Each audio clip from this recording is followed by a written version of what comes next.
అదేవిధంగా భక్తుల సౌకర్యార్థం మామూలుగానే వాళ్ళకి కావాల్సినటువంటి శానిటరీ ఏదైతే ఉందో పారిశుద్ధ్యం, అదేవిధంగా గ్యాలరీలో ఏమైనా వ్యర్థాలు ఉంటే అది వెంటనే తొలగించేందుకు కూడా ఒక 590 మంది సిబ్బందిని ఏర్పాటు చేయడం జరిగింది. వాళ్ళు ఎప్పటికప్పుడు దాన్ని పరిసర ప్రాంతాలంతా కూడా శుభ్రంగా ఉంచడానికి ప్రయత్నం చేస్తారు. అదేవిధంగా భక్తులకు అత్యవసర సేవలు అందించేందుకు వీలుగా వైద్య సిబ్బంది, మందులు, అంబులెన్సులు, వాహనాలు సిద్ధంగా ఉంచడం జరుగుతుంది.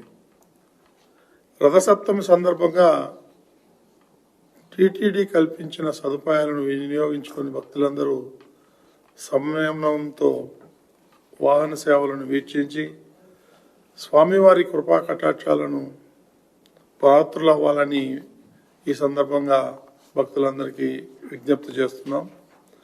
అదేవిధంగా ప్రపంచవ్యాప్తంగా శ్రీవారి భక్తుల కోసం ఎప్పటికప్పుడు ఎస్వీబీసీ ఛానల్ ద్వారా లైవ్ టెలికాస్ట్ చేయడం జరుగుతుంది. ఇక్కడికి రాలేని వాళ్ళు అందరూ టీవీల్లో వీక్షించాలని, శ్రీవారి మన్నలు పొందాలని చెప్పేసి ఈ సందర్భంగా యావత్ భక్తులందరికీ కూడా టీటీడీ తరఫున విజ్ఞప్తి చేయడం జరుగుతూ ఉంది. ఏమన్నా డౌట్స్ ఉన్నాయా మీకు?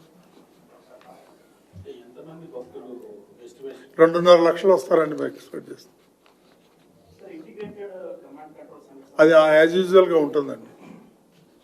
ప్రతిసారి మనం దాన్ని చెప్పక్కర్లేదు. అది already it is in force.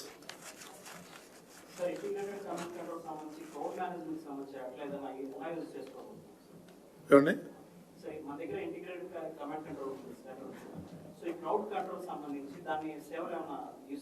వినియోగించుకుంటామండి, తప్పకుండా వినియోగిస్తాం.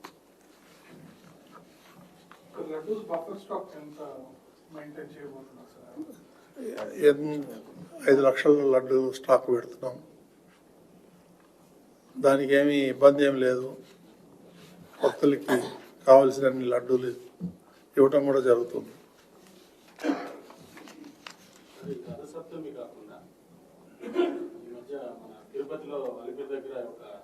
ఆ తర్వాత మాట్లాడదామండి సబ్జెక్టు. ఆ తర్వాత నేను పర్సనల్గా మాట్లాడతాను. This is not the time. Okay, thank you అండి.